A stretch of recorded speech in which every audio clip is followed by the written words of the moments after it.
Welcome to a glossary of Robotech and RPG terms. In this video, I'll be talking about the different terms for Robotech and the different terms for RPG. I hope you enjoy this video.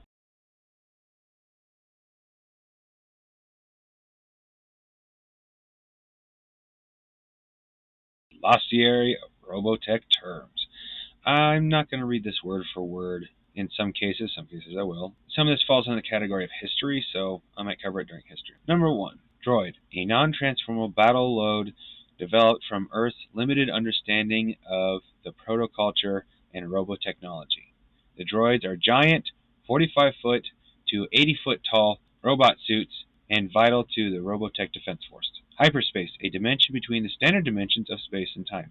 It is a zone which can be used to travel light years without feeling the effects of time. The space fold process is the traveling through hyperspace. Navigation through hyperspace isn't always accurate and is most hazardous for traveling great distances. Invid, these two words I literally cannot pronounce.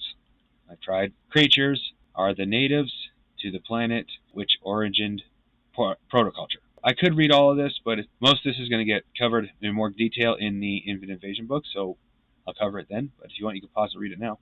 Mech, a term used to reference all machines which utilize robotechnology and protoculture. It is most commonly thought of as the context of the droids, Veritech, and Zetan Battlepod. Protoculture. Now, this goes into a bit of a historical detail, so I'm just going to read the first little bit here and then read this down here. Once again, if you want, you can pause and read the rest of it. A source of unique bioenergy derived from the invid flower of life.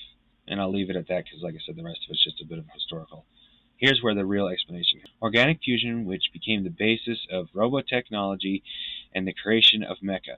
A mecha's drive is energy from protoculture as well as installing it with a symbiotic link with man and machine. This is very important.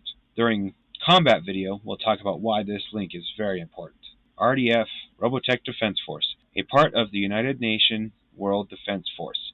The RDF is specifically charged with the use and development of robotechnology and mecha for combat and defense. Reflex power. The term reflex power can be applied to weapons, engines, and machinery. It is applied to a system which works instantly or responds to a certain, I can't pronounce that, so I'm going to say command, as a reflex action. It is a form of passive artificial intelligence. Robotechnology. Now, I'm not going to read the whole thing. I'm actually not going to read it all because a good, simple explanation is that robotechnology refers to all technology that utilizes protoculture in some way. That is how I understand it. You can correct me in comments if I am wrong. I'm pretty sure somebody's going to correct me in comments if I'm wrong.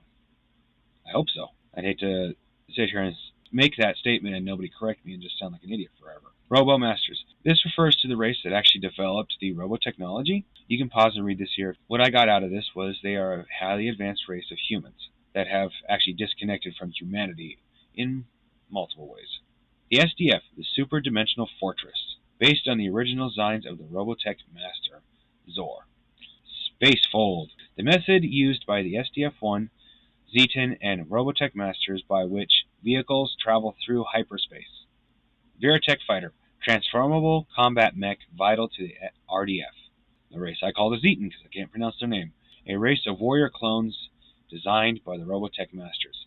Zor. You see his name pop up a couple times here. I didn't actually read his name out loud up till now because most of what he covers is backstory. This video is about terms.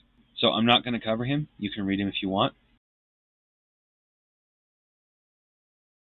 Glossary of role-playing game terms. Kind of important if you're going to start playing. At this point, I'm losing veteran watchers, just like the last video, but for those who have never played an RPG, this could be very useful. Sorry about the re-recording. I made a mistake and just literally stopped mid-sentence and then moved on to the next subject. Not my brightest move, but I am correcting it now. Anyway, attributes. These are the numbers that are used to evaluate the strength and weaknesses of your character. For example, PP means physical prowess, how smooth, agile, quick a character is in combat. A PP of 4 would indicate that the character is pretty clumsy. Not necessarily. In this book, you don't get any minuses for having a low attribute, but you can roleplay it that way, which can be pretty fun sometimes. A PP of 10 would be an average, fairly coordinated human being, while a PP of 16 or more would belong only to a character with exceptional speed and reflexes. Attributes are also called statuses or stats. I prefer stats. Campaign, a word used to describe an ongoing game if you play the same character with the same game master on a regular basis when you are in a campaign. Yeah, that's a good description. To a degree, because there's been more than once I've played campaigns that were where it was just one storyline after another. It wasn't a real campaign, just a series of games, which is still fun, don't get me wrong. Character. Every player, except the GM, has a character that serves as an imaginary player piece, also called player character. Yes. Very important word there, imaginary. I covered that in my last video, so we'll leave it at that.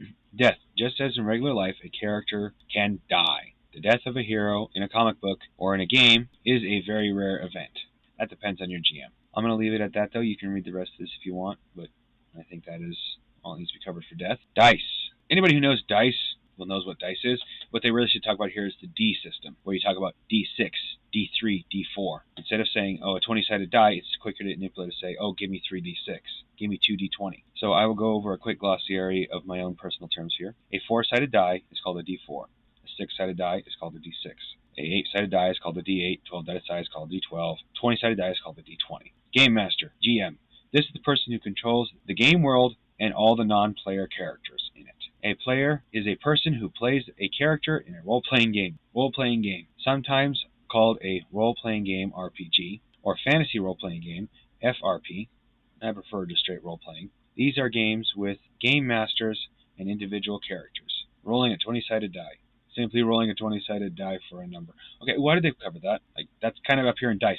Anyway, roll percentile. Take 2 10-sided dice. Well, we have percentile now. Guess they didn't have them back then. I don't need to read this because we have percentile for this now. Run. This is just a term gamers use to describe playing a game. Example. He runs an excellent campaign. I ran in Kevin's game last week. Saving throw. This is a roll, usually a 20-sided die, to avoid some unpleasant event. For example, a character might have to roll a saving throw to avoid being overcome by tear gas. Scenario. This is a specific adventure that confronts the characters in a role-playing game. A scenario usually has a beginning, hearing about a criminal, middle, tracking down the criminal, an end, defeating the criminal. Most campaigns are developed around a number of scenarios. That is true. Sometimes I like to sandbox my characters or my players. I let them just kind of roam. But yeah, that's usually a good way of putting it. And that's my glossary video. I hope you enjoyed it. I enjoyed making it. And my next video is going to be OCCs and skills. I hope you look forward to it, and I deeply apologize for the sound on my last video. I just discovered how to fix that issue, and it won't be happening on any more of my videos. I hope you have a great week. Farewell.